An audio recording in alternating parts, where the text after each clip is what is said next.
Welcome. I'm Kristen, and this is the Simple, Handmade, Everyday podcast where I talk about living a creative, intentional life. I like to chat about quilting, knitting, what I'm reading and watching, and even a little bit about keeping a cozy, organized home. You can find me online at my blog, Simple, Handmade, Everyday at kristenesser.com, or on Instagram at kristenesser. I've got my cup of tea in hand, so let's settle in for a chat. Welcome to episode 16. I am so happy to be here today on this very hot and windy November day in Southern California.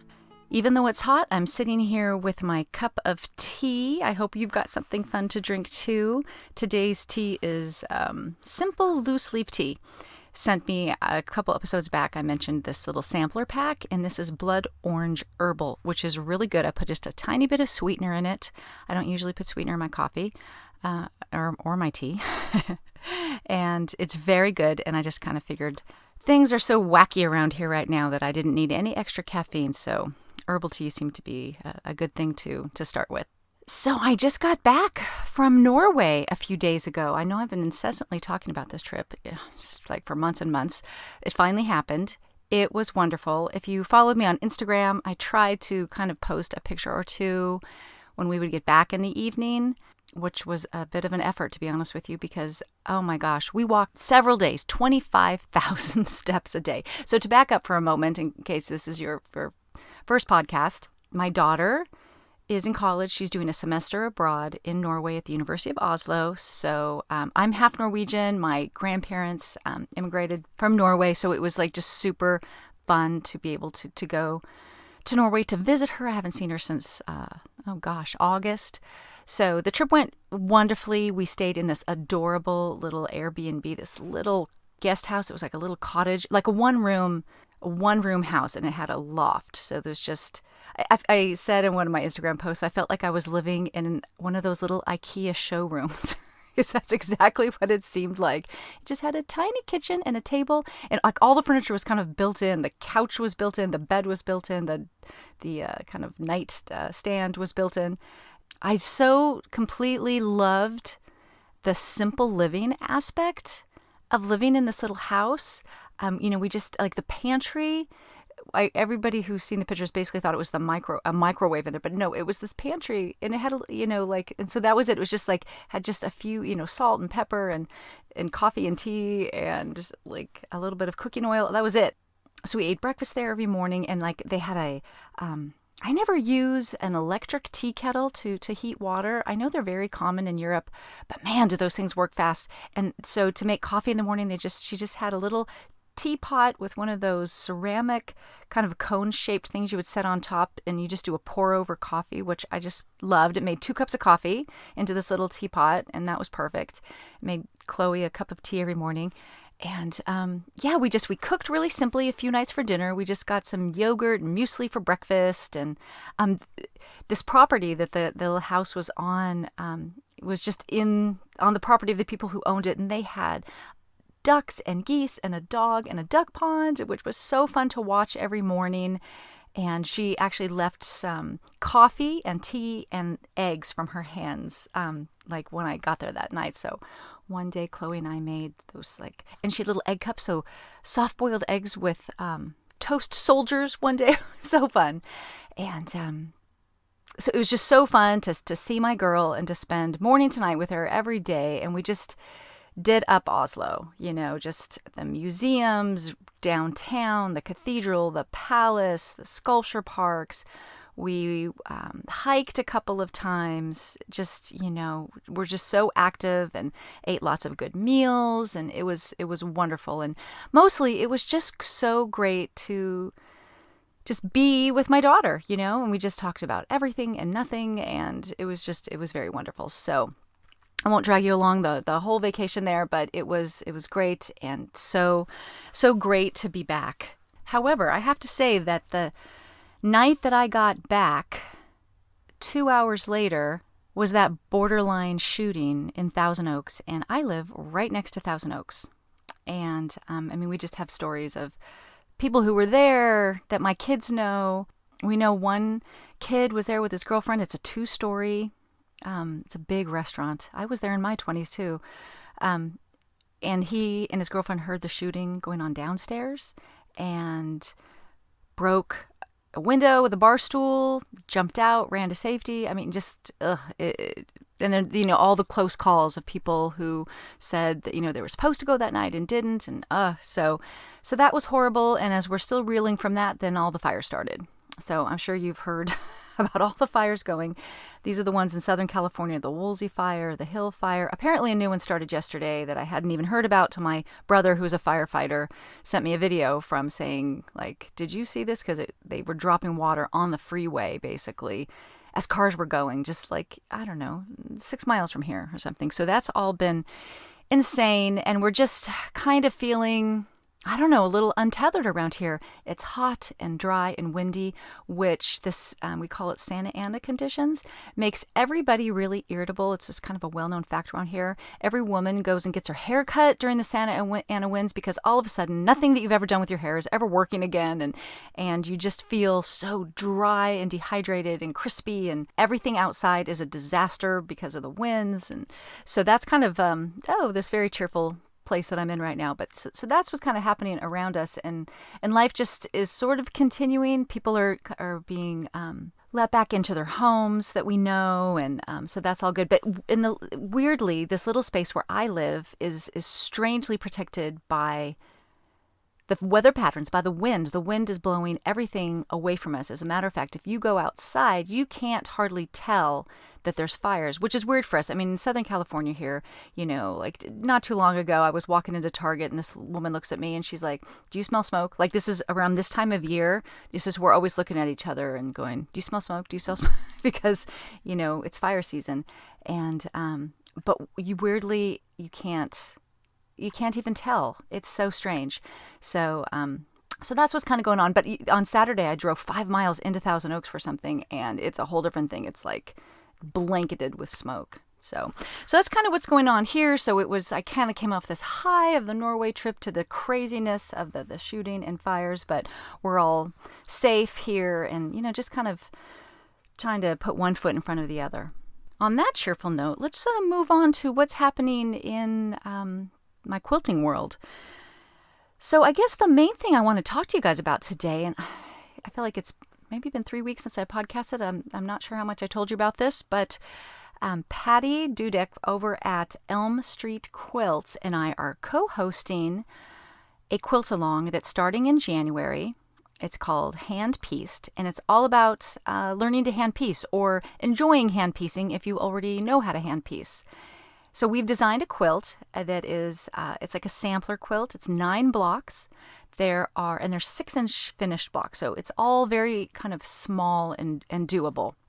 It's meant to not, for you to actually finish, to not be one of those things that you drop. I've timed myself on a couple blocks and even the more complicated blocks. And you should be able to do it beginning to end, cutting to sewing in 2 hours or less. So if you can just kind of parcel that out over a week, a few TV shows, it seems pretty doable.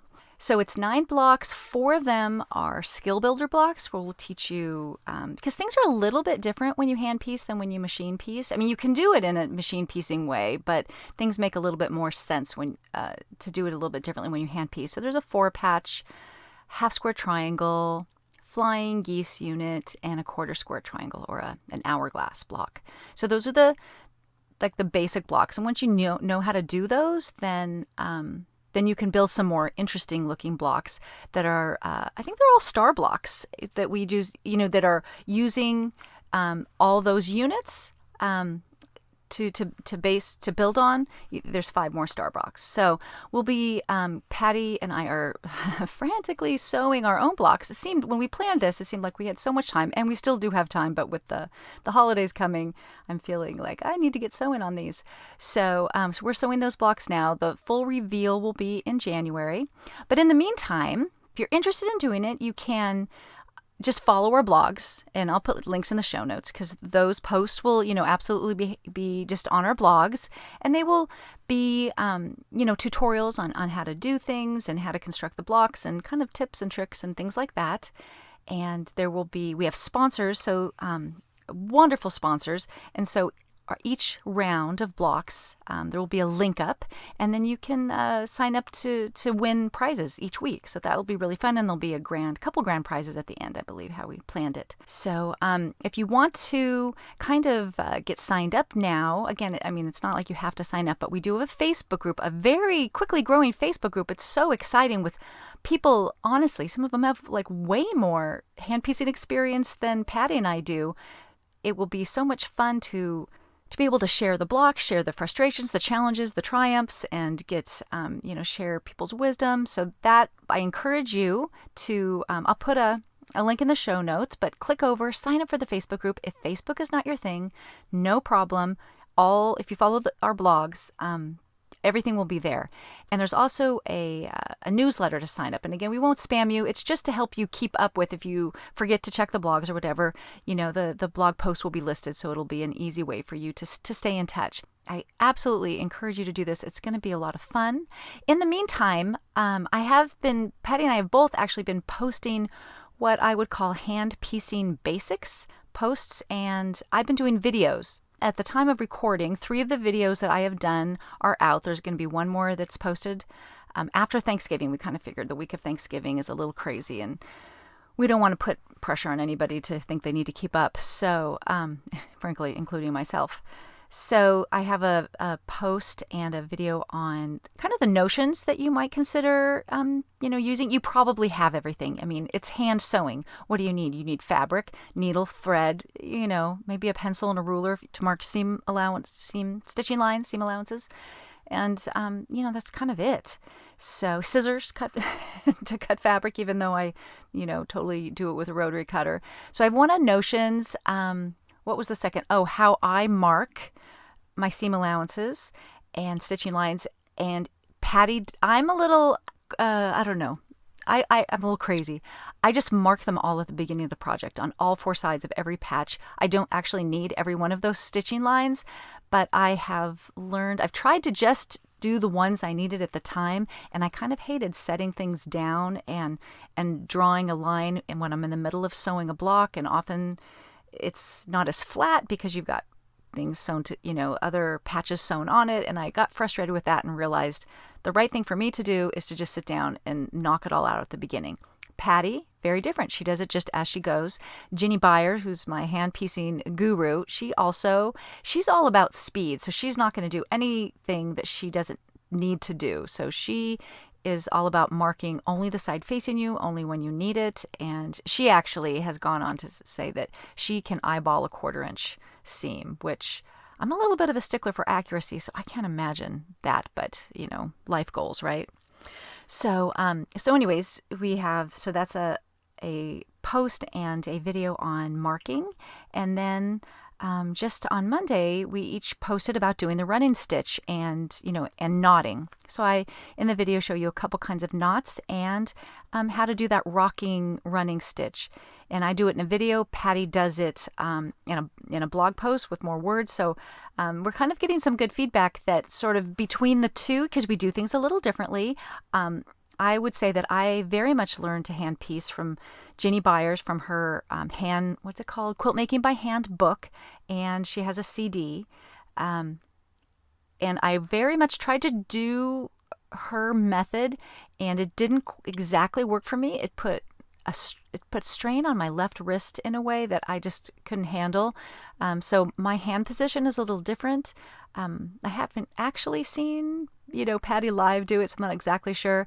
If she's a little different, she definitely knots different than me. But you just kind of find what works for you. So it's good to see a couple different ways, and because sometimes you just go, oh no, that's totally not me. Like I would never mark everything at the beginning. I'm just going to do it as I go, and it all works.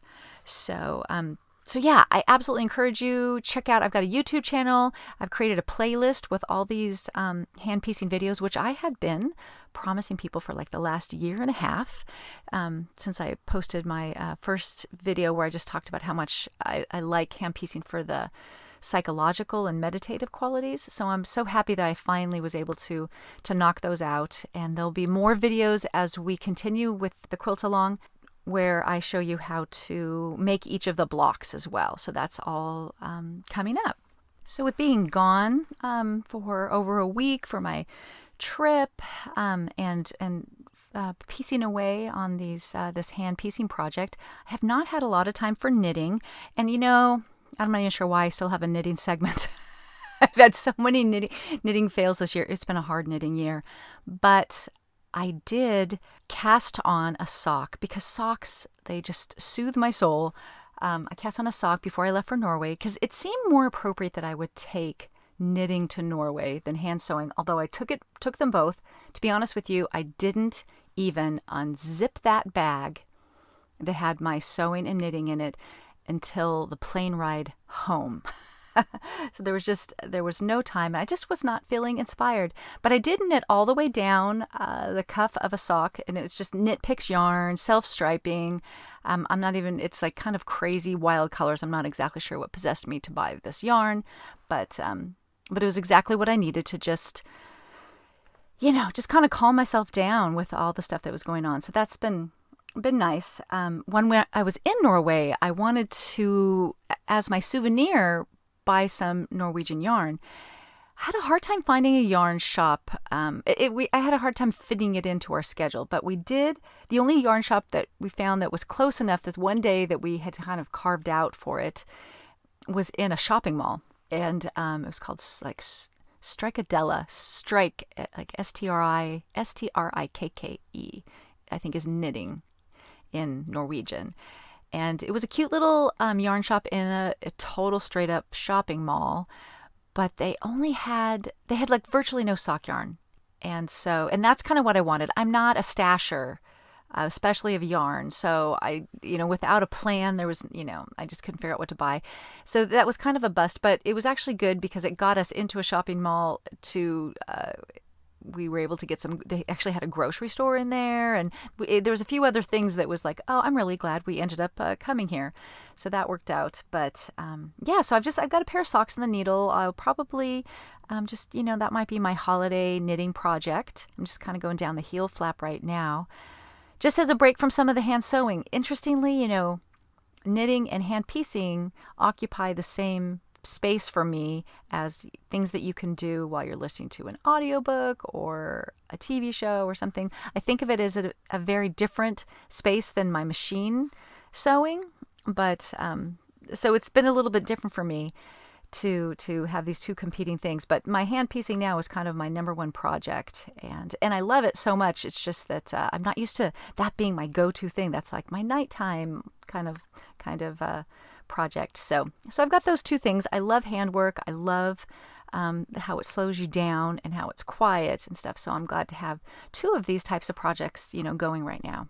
Part of the reason that I didn't actually get to sewing or knitting on these very long plane rides, like it was 15 to 16 hours travel time from where I live all the way to Oslo, is I did a ton of reading and listening to audiobooks, and that felt really kind of fun for me.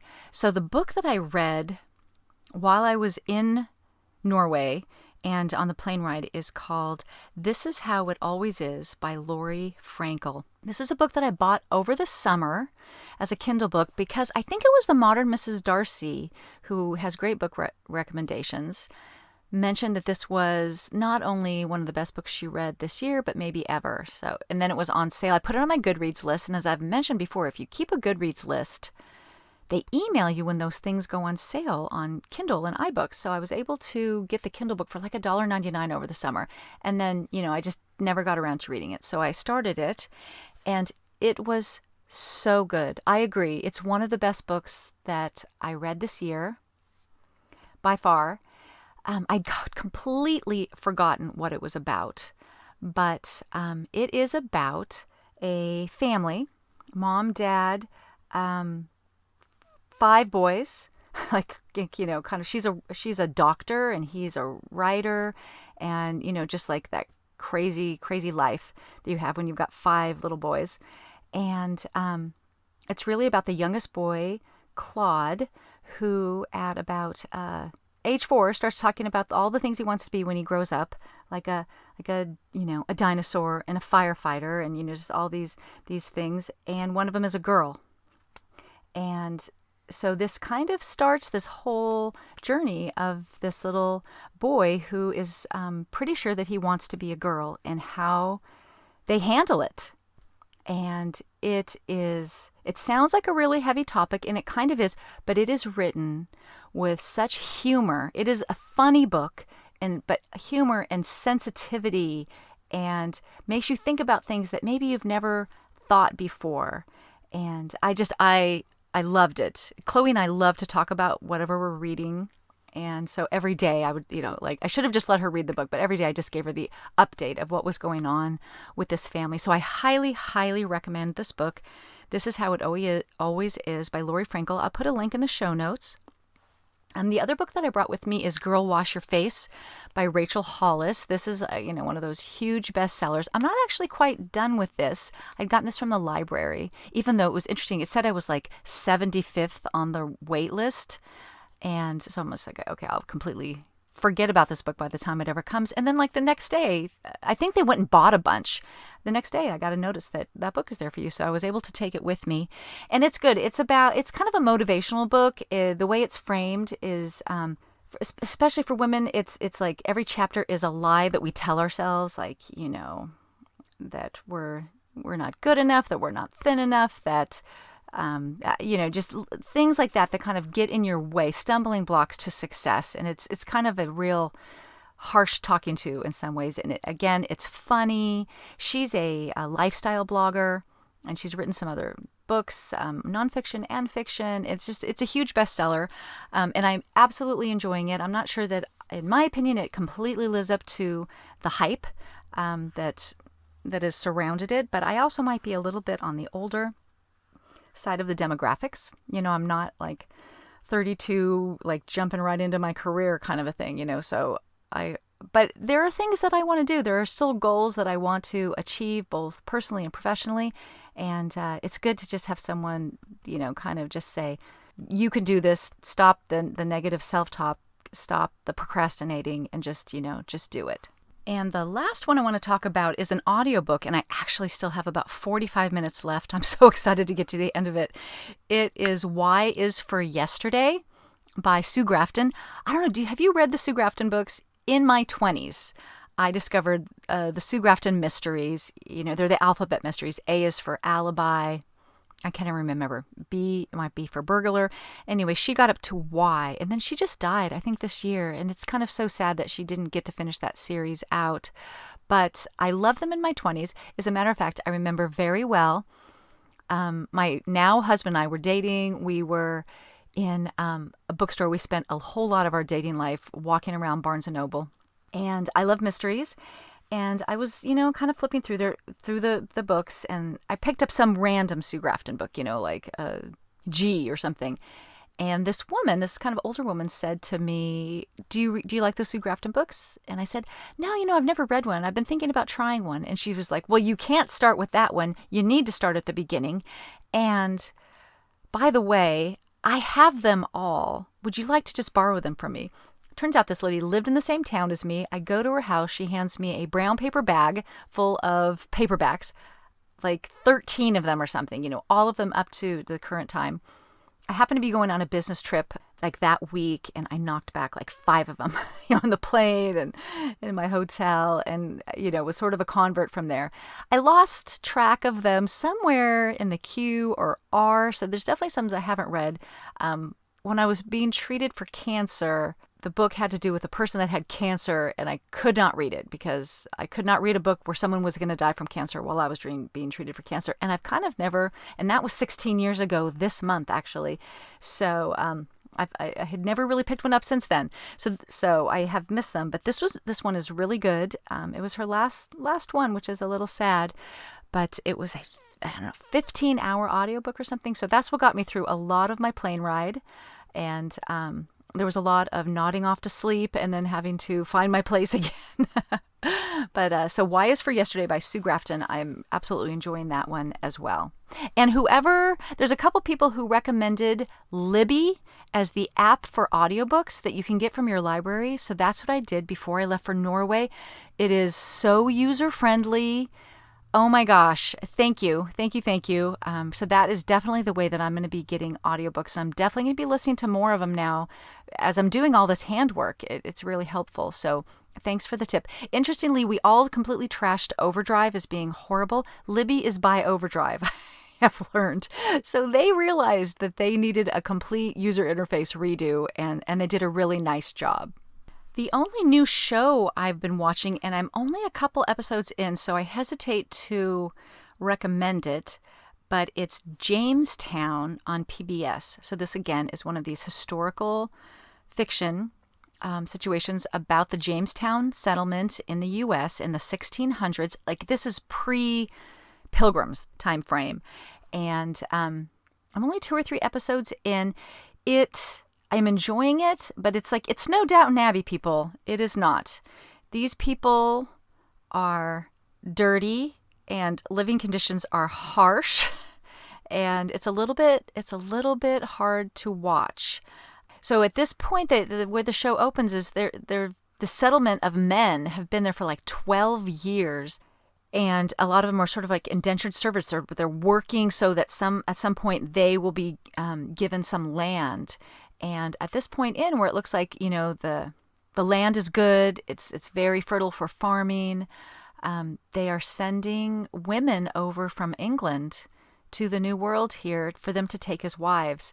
And, that's just not glamorous. And there's a lot of problems that go with mail order brides, let's just say that.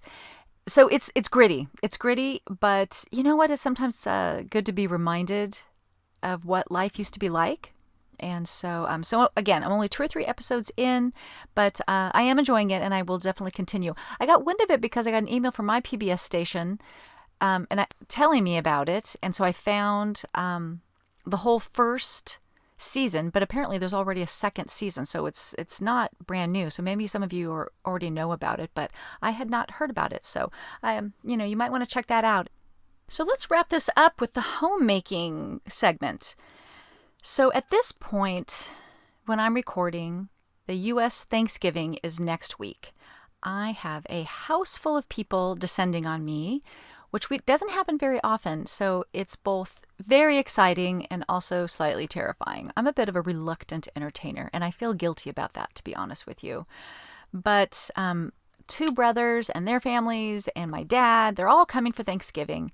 And so, of course, I knew this was happening. So I'd, kind of done some deep cleaning and preparing before I went to Norway. But now we're getting down to it. So every day I have it sort of mark down the little chores that I want to get done before the holidays hit in general, whether or not I'm entertaining. I like to get the kitchen in order. Are you that way? So I'm cleaning out the refrigerator, cleaning out the freezer, throwing stuff away, making space. That was last couple days I did that. Today is knocking out the pantry. That'll probably take me 2 days. Need to clean the outside refrigerator. And, I'm making shopping lists, realizing we need some extra pillows and perhaps an air mattress. We had a few last minute additions, which, the more the merrier. We'll squeeze everybody in that we can. And it's all kind of weird because people are looking at us going, do we really want to come to California right now? Because it's a little crazy. One brother, he's got a pretty large family, so some of them are staying in a hotel that's been evacuated for the fires. So we're kind of hoping that that hotel did not, in fact, burn down. We're pretty sure that it didn't. But yeah, there's going to be some pressure on the hotel systems around here as people who have lost their homes are looking for places to stay. But so that's kind of what's going on with me. And I know that I will feel so happy that I've sort of laid this groundwork as we go from Thanksgiving, into Christmas and all the cooking and baking and making sure that, my baking soda and baking powder are fresh and we've got plenty of, all the things that you need to be cooking. So this weekend I'll be making some good shopping lists and doing all the shopping for Thanksgiving. I'm inexperienced with, entertaining. There will be 15 of us here. And so I think by all rights, that means I should basically triple everything that I would normally make. And that is like such an insane amount of food. So I'm always a little insecure about how much to do here. So yeah, there'll definitely be some math happening here. And then hopefully some cups of tea and hand stitching and stuff to kind of slow it all down. A number of my little nieces will be here. And the last time I saw them was a summer where we do this lake house thing with them. And I taught them all to hand piece, like, right down to the youngest one, who was maybe 7. And she was so good. And they're so creative. It's so cute. So I think maybe there'll be some hand sewing. And I remember her saying, well, you know what? It seems like sewing with a machine would just be cheating now. I thought that was so cute. So hopefully, we'll pass some of this stuff on to the next generation. One of those nieces is like a genius with crochet. She, oh gosh, I don't see them all the time, so I forget. Let's just say she's like 9 or 10, and she can just picture. She's self-taught with crochet, but she can picture a 3D object, like a little stuffed animal kind of thing, and she can just crochet it right out of her head. I don't even understand it. My brain does not work that way, but she's clearly a spatial genius like that. So that's what's going on with me. In terms of my homemaking, is just really trying to lay the foundation and the framework for getting the house in a really good shape for the holidays. I have also just discovered on Instagram an account called Clean Mama. And she's a little bit like Fly Lady, but everyone has their own little take. But what's kind of cool about her, she has a blog and all kinds of things. She has like a community you can join and a subscription service, all kinds of things. But more importantly, what she has on her Instagram account is every day she posts something, and she has like a job for every day. So on Monday, she'll be this beautiful picture, and it says bathrooms. And you know that on Monday, if you're following her system, you clean the bathrooms. And Tuesday is dusting day. And I haven't actually done this, but I just kind of found it recently and started subscribing. And, things have just been a little bit off since I've been traveling, but I think I might kind of try her system. It's very similar to how I parcel out my chores, but sometimes it's good to just kind of mix it up a little bit and have somebody else tell you what to do that day. But, it covers all the things of dusting, floors, bathroom, kitchen. There's a catch-up day, and then like sheets and towels day for laundry. And so if you're interested in that, I'll put a little link in the show notes to her account, but it's Clean Mama, all one word, on Instagram. And it just might be that little bit of homemaking inspiration that you need, especially this time of year. Like, I feel like I don't really need any rethinking of all my homemaking routines at this point, but just a little thing to shake it up. If you do those kind of 5 things every week, then your house is pretty much in good shape. And that's all we kind of need during the holidays, as things are going to start, the shopping and decorating and all those things. We just need to keep things basically as simple as possible, in my opinion.